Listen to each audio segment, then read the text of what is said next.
Catholic churches play a unique role in the Philippines.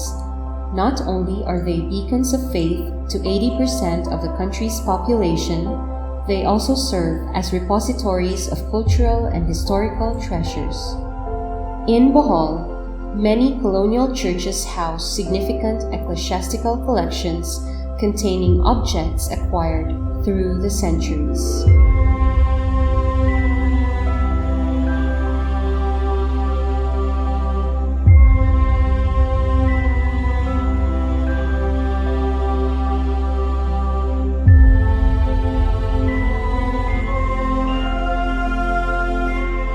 Early Boholano churches were built of light materials, with wooden frameworks and walls capped with thatched roofing.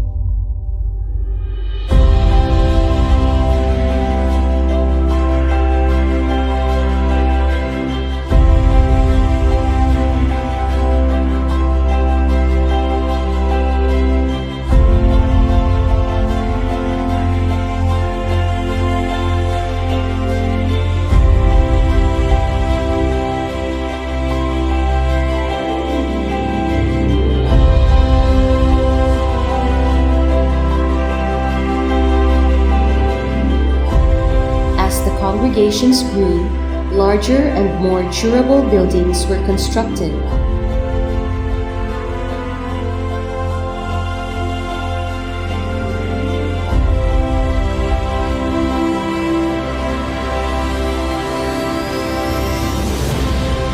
From the lighter materials used in building the first churches, many were rebuilt using lime mortar and rubble faced with cut coral stones.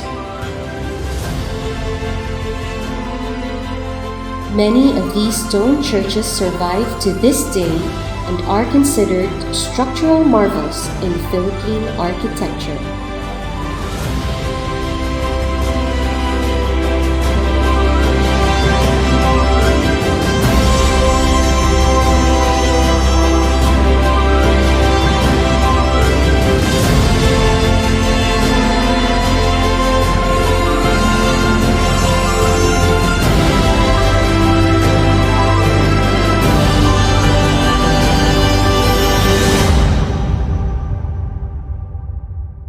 In the 18th century, piratical raids also required the buildings of structures which could withstand such attacks. In response, several watchtowers were erected along the coasts of Bohol. Other structures were also built, such as chapels, school buildings, and bridges. To administer the people, municipios and a Capitolio in Tagbilaran were constructed. The colonial buildings that still stand today serve as tangible reminders of our history.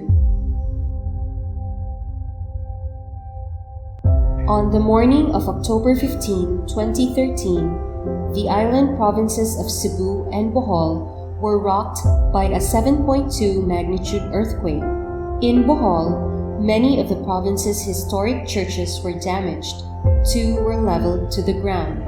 A month after this disaster, another tragedy struck when Typhoon Yolanda, with international name Typhoon Haiyan, one of the most powerful tropical cyclones ever recorded, devastated the provinces of Samar and Leyte. The Church of Giwan in eastern Samar suffered extensive damage. To deal with the disaster, national cultural agencies, including the National Museum of the Philippines, created the Bohol Giwan Heritage Task Force.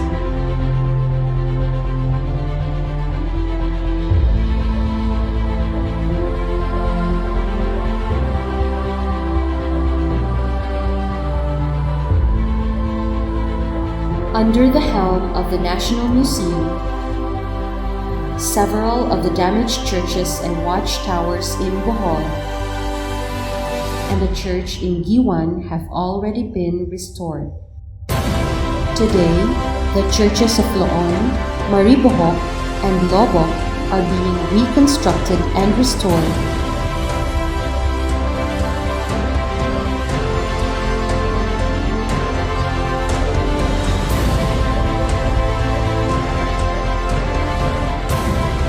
to remind future generations of their heritage and the resilience of the people whose faith and devotion have caused these structures to rise again from the rubbles.